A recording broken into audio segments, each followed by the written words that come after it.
Hello, everyone.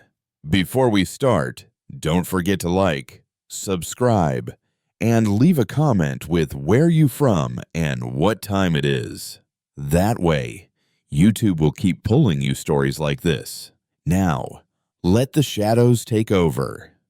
Story 1, Welcome to Ash Creek. I drove into Ash Creek, Montana. In the spring of 22, a 30-foot U-Haul trailer scraping behind my sedan. I was Ethan Cole, 29, and I was running from the debris of a divorce, seeking the kind of isolation only a small, rural town could offer. I found a foreclosure on Sycamore Lane, a street of simple, quiet homes set back from the main highway. The town felt like a postcard of absolute quiet. The streets were perpetually empty, the speed limit enforced not by law, but by inertia. Every neighbor, the elderly woman, the young couple, the man who waved from his porch was friendly, offering a practiced, gentle smile that felt less like genuine warmth and more like enforced civility. I was searching for a fresh start. Ash Creek gave me stillness. The first few weeks were restorative. I set up my auto mechanic shop in the detached garage, the satisfying smell of oil and grease replacing the stagnant air of my previous life.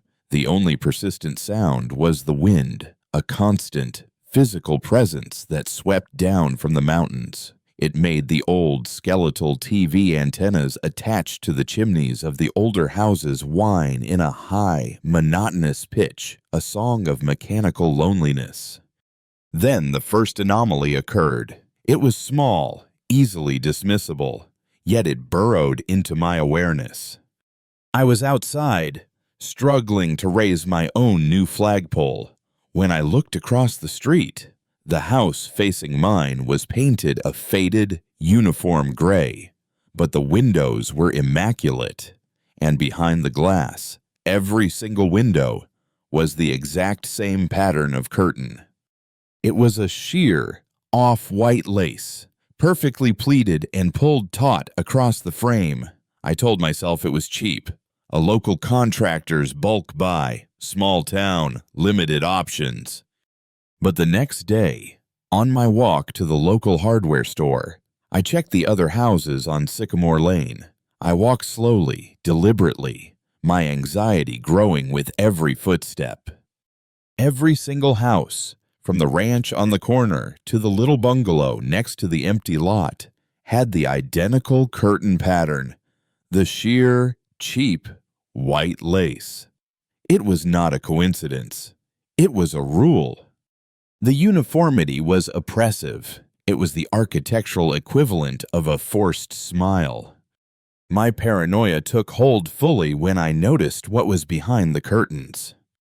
The wind picked up, causing the large, rusty metal street signs near the stop sign to clack in the breeze, a sudden, percussive rhythm that broke the silence. I stopped walking, looking through the thin lace of the nearest window.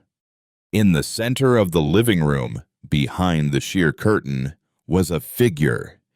It was a silhouette, a dense block of shadow that had no discernible features, yet possessed the unmistakable outline of a person.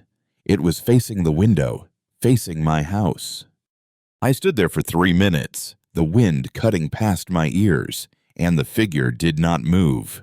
It was perfectly motionless. I moved to the next house, the same curtains, the same position, and behind the second window, another motionless figure. My spine went cold. These weren't protective covers or mannequins. This was a sustained, collective vigil. The entire neighborhood was populated by these silent, unmoving spectators, and their collective uniform gaze was centered on one thing. Me.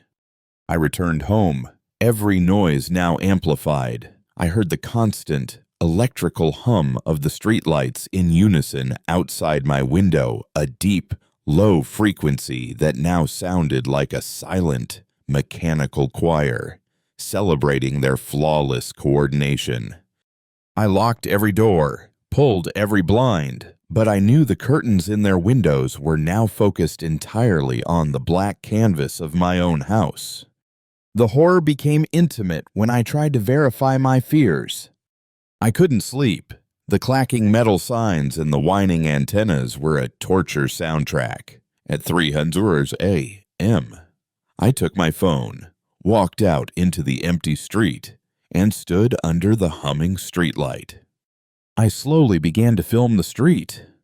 I walked the length of Sycamore Lane, meticulously capturing the row of identical, silent houses. The lighting was poor, but the camera on my phone captured the ambient glow. I documented the white lace, the perfectly straight seams, and the deep, heavy shadows of the figures standing guard. I returned to my dark living room, closed the door, and played the footage back, my heart hammering a thick rhythm against my ribs. The footage was chillingly clear, house by house. The camera captured the uniformity. The deep-set windows were illuminated by a pale, internal light, a dim, sickly yellow glow that seeped through the sheer curtains. The light was just bright enough to confirm the permanent, unmoving silhouette standing there, watching. I watched the panning image move down the street, house by house, until it reached mine. When the camera angle settled on my house, the footage changed abruptly. While every other house was lit by that pale, vigilant glow, my house was a solid, unbroken block of blackness. There was no internal light, no glow spilling onto the porch, nothing but a geometric void in the row of illuminated windows. The horror was complete. I was not just being watched, I was being excluded. I was the anomaly they had gathered to observe, the one variable in their perfect, orchestrated stillness. They were not lighting their houses for comfort. They were lighting them for the perfect contrast. They needed my darkness to justify their relentless observation. I sat there, staring at the film The Black Mass of my own house, and felt the collective, silent gaze of Ash Creek pressing in from every direction, its quiet paranoia now my suffocating reality. Story 2, The Missing Welcome Sign, The Air in Hollow Ridge, Kentucky, in July 21 was a wet, physical presence. I was Lydia Monroe, 34, a travel blogger chasing the picturesque back roads, but my vintage sedan decided this tiny, forgotten place was where the journey ended. The engine seized near the town line. The sound was instantly oppressive. A deep humming chorus of cicadas filled the humid air, a high-pitched vibration that made the eardrums ache. The main street was a single, cracked asphalt strip lined with faded brick buildings and a single gas station whose old neon sign buzzed with a tired, erratic rhythm.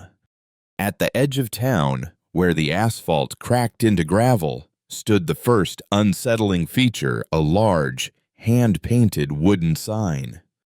Welcome to Hollow Ridge, population 147. I managed to flag down a tow truck, paid a terrifying fee, and spent the next 3 days in the town's single, dusty motel, waiting for a rare part to arrive. The locals were polite, but their eyes held a persistent, unnatural stillness. They seemed to watch my movements with the patient certainty of people who knew exactly where I was going to be tomorrow. On the 4th morning, the part arrived. I paid the mechanic, a quiet man who never looked me in the eye, and got back into my sedan.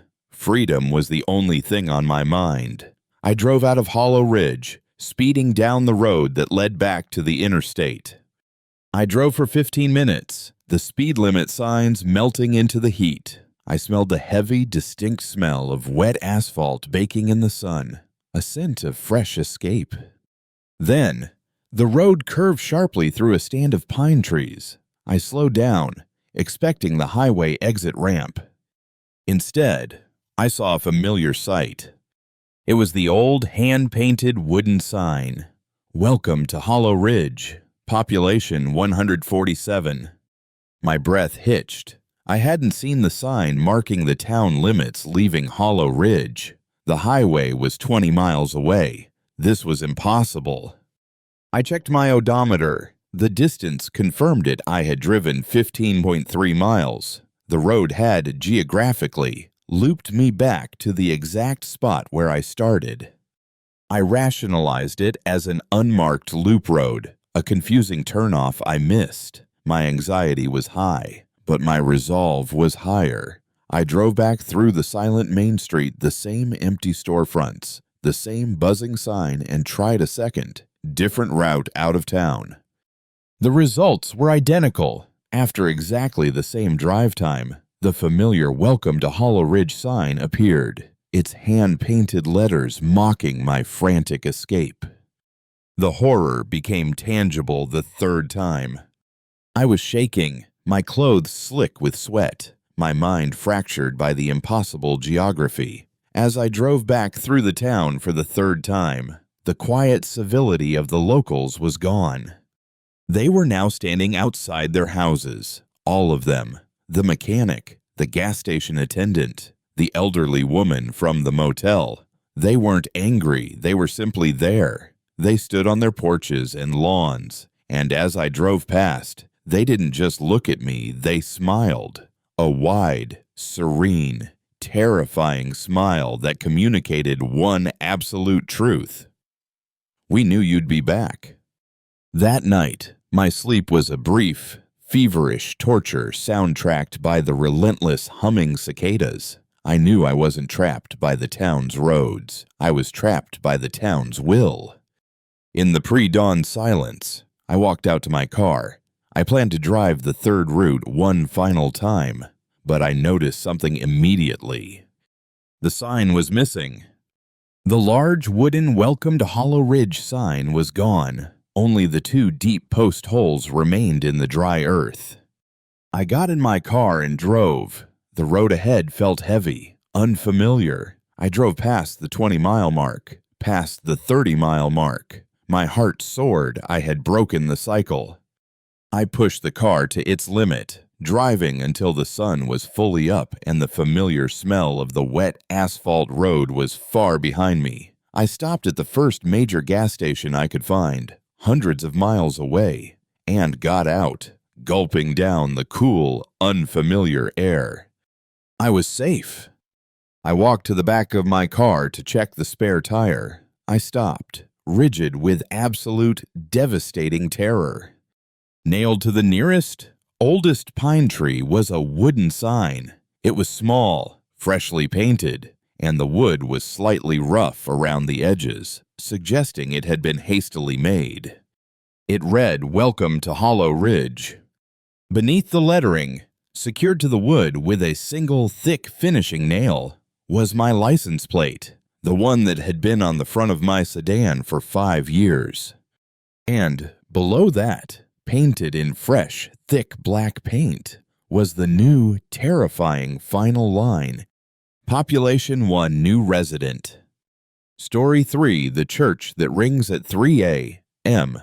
The air in Stillwater, Kansas, in October 2018 was a constant, oppressive chill. I was Noah Green, 46, a school janitor, and my world was the familiar routine of mopping floors and replacing light bulbs. This was a quiet town, the kind of place where nothing truly changed, where life moved at the pace of the seasons. But Stillwater had a secret, a pulse of dread that beat with the precision of a clock. It centered on the old, abandoned church on the edge of town, its steeple, a skeletal finger pointing to a perpetually gray sky, was the first thing you saw entering Stillwater.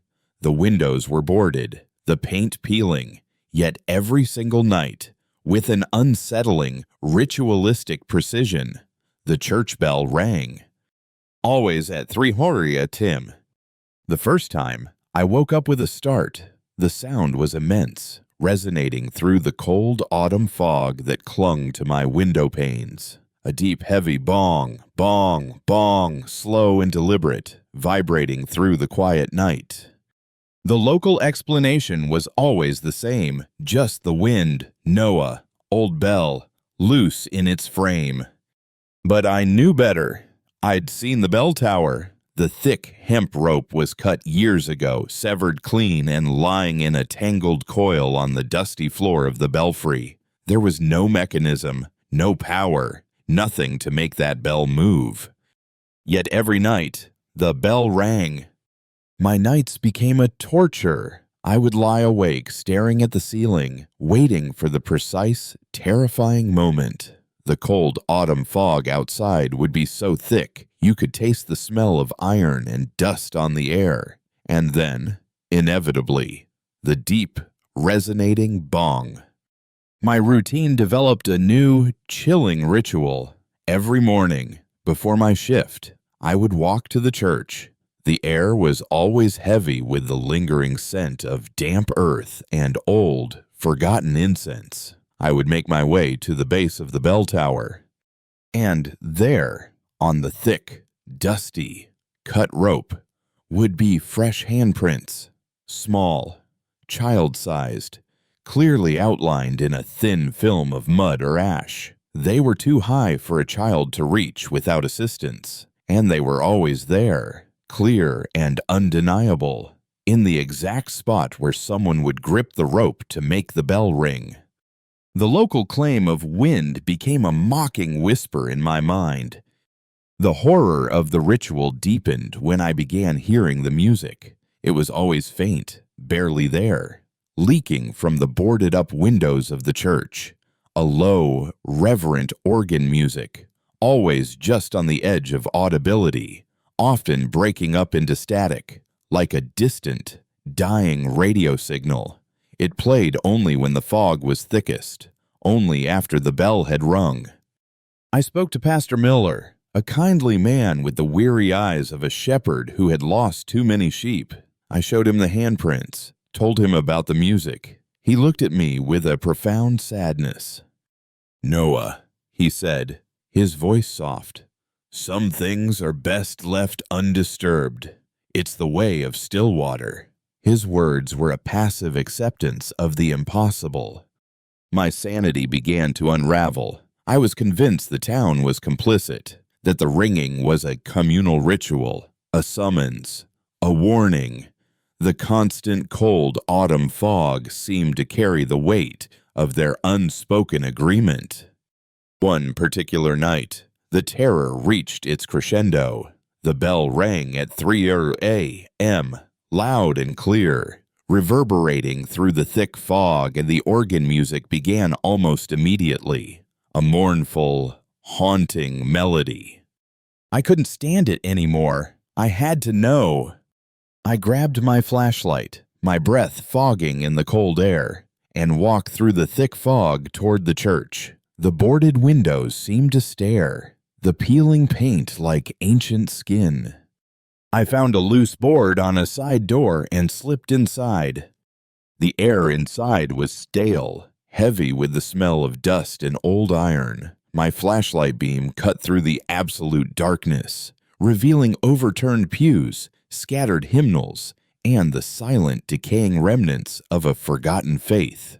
The organ music, however, was clearer now, a low, sustained drone that seemed to vibrate from the very floorboards.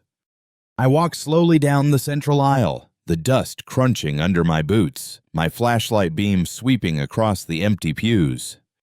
Until I reached the front. The pews in the first 3 rows were not empty. They were full of people, silent, motionless figures, facing the altar. Their backs were to me. They were dressed in old, simple clothes, their forms almost merging with the shadows. My heart hammered against my ribs, a frantic drum in the oppressive silence. I raised my flashlight, my hand trembling violently, and slowly, deliberately, began to pan the beam across the faces of the congregation. The first face was pale, indistinct in the low light. The second. The third. And then, as the beam landed on the 4th figure, my blood ran cold. The face was mine. My own face, unlined, perfectly smooth, yet unmistakably mine. The eyes were closed, a serene, disturbing calm etched on the features. I panned the flashlight to the next face, my face again. And the next, my face. Every single figure in the front pews, every silent member of the macabre congregation had my face. Young, old, male, female, each distinct, yet each an undeniable reflection of Noah Green. I stood there, paralyzed by the impossible, terrifying mirror, realizing the bell wasn't ringing for the town. It was ringing for me. The church wasn't abandoned. It was waiting. And the congregation wasn't just watching. It was a gathering of my own fragmented existence, waiting for me to join them. Story 4, The Bridge That Wasn't There Yesterday. Look, I know what you're going to say. Willow Point, Maine, in August, is beautiful. But the real town, the one the tourists don't see, is thick with old secrets and cold air. Even in the middle of summer, I was 22, home from college in August 2020 and desperate to see my folks after months away.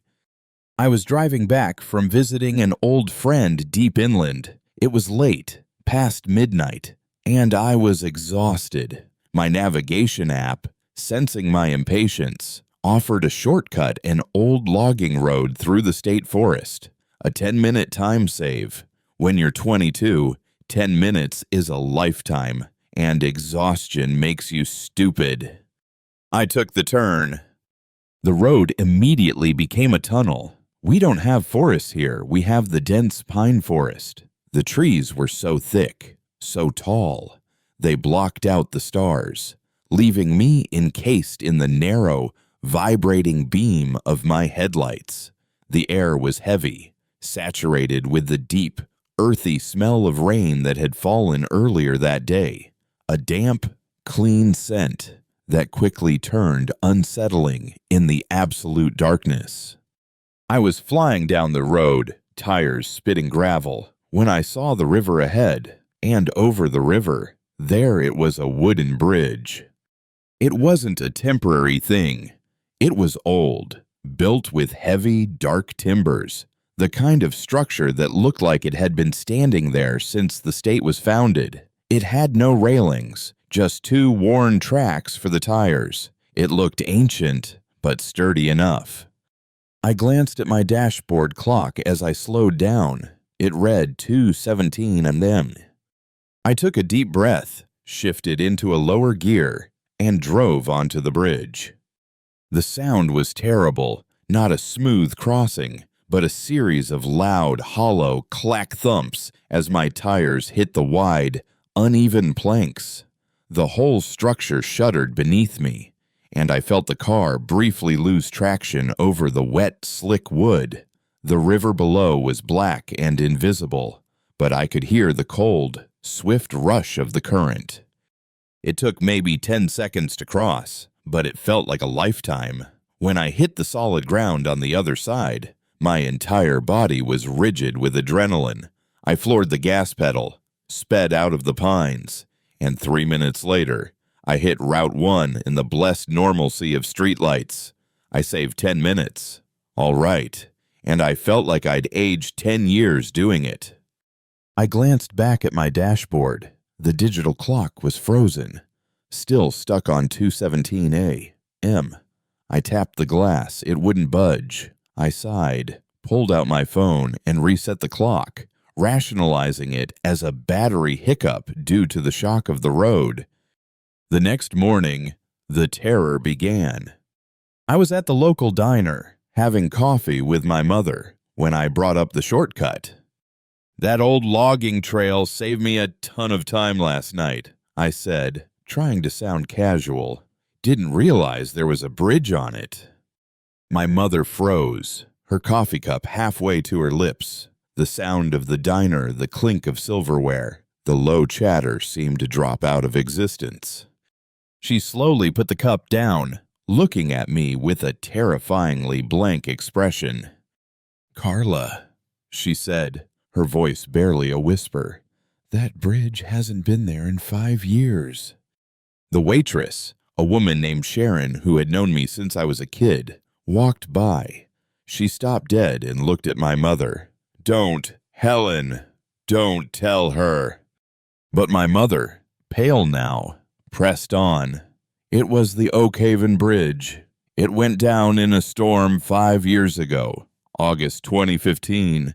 There was a car on it, a high school couple. They were never recovered."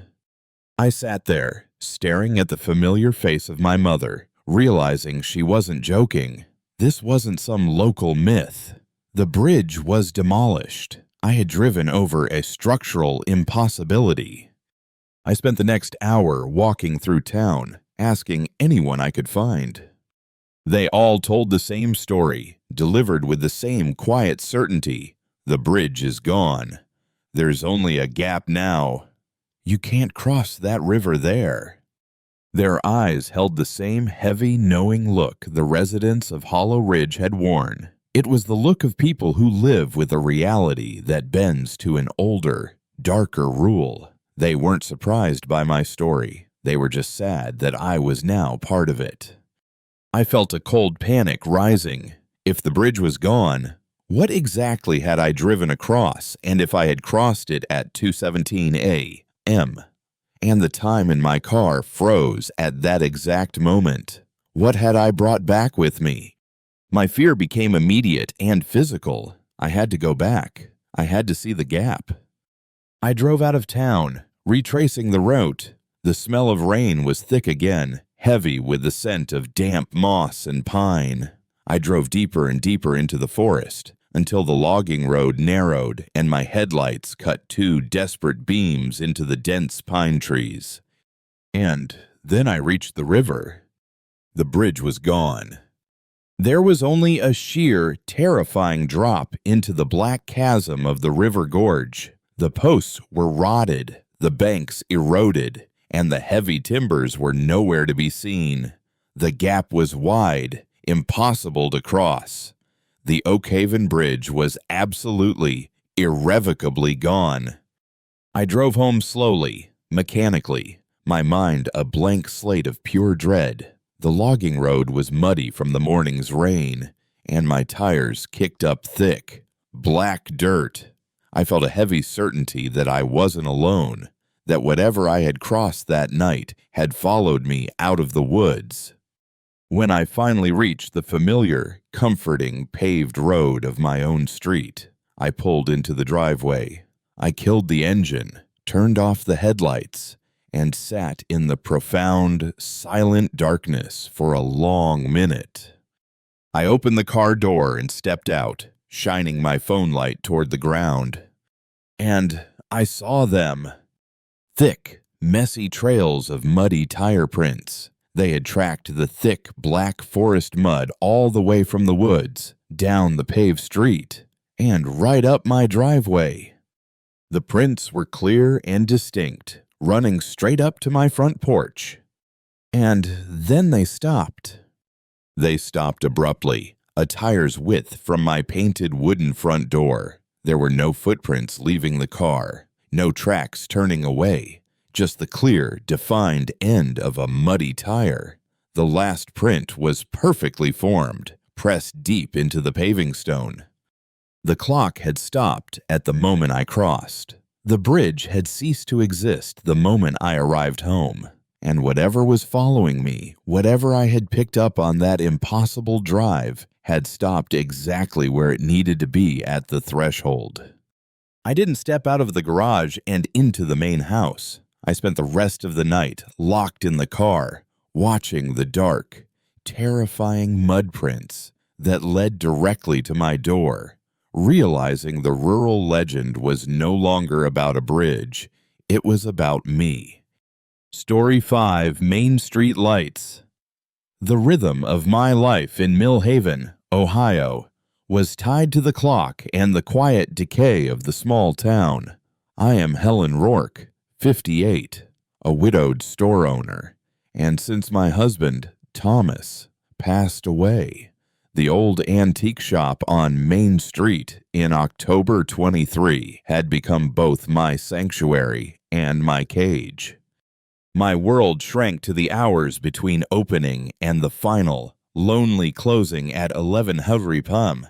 The shop, filled with dust and forgotten memories, was illuminated by the relentless, monotonous hum of the fluorescent light, a high-pitched sound that settled deep into your bones. The air always smelled of old coffee and paper, the scent of a life suspended in time. Every night, after locking the final deadbolt, I would sit in the gloom behind the counter, staring out at Main Street. The only light came from the twin street lamps directly outside my large window. The event began precisely at 11:11 p.m. The street lamps would flicker once, hesitate, and then extinguish completely. Total darkness would fall upon the street, a profound, heavy blackness that felt less like an absence of light and more like a physical presence. It lasted 30 seconds, and in that darkness, I would hear him. It started the first night, a soft, clear voice, familiar and heartbreakingly real, calling my name. Helen.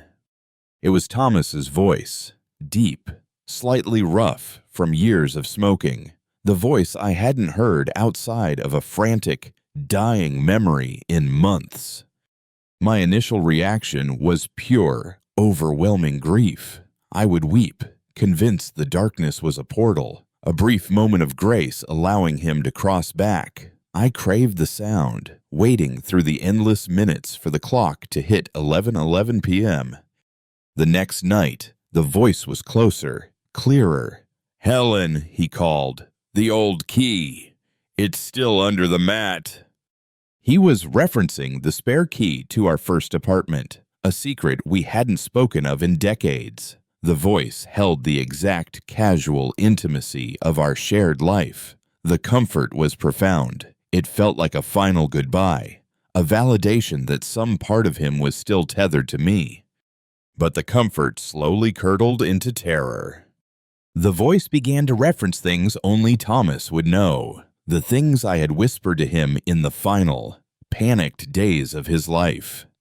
One night, the rain was pelting the window glass in a rhythmic, deafening sheet. The lamps went out. The street was plunged into black. Helen, the voice whispered, right from the glass. The blue tile on the porch. I never finished fixing it. The blue tile, the one I stepped on every morning, the one I had told Thomas was a symbol of his unfinished life, a private, bitter joke I had never shared with anyone. I sank to the floor behind the counter, the smell of old coffee suddenly sickening.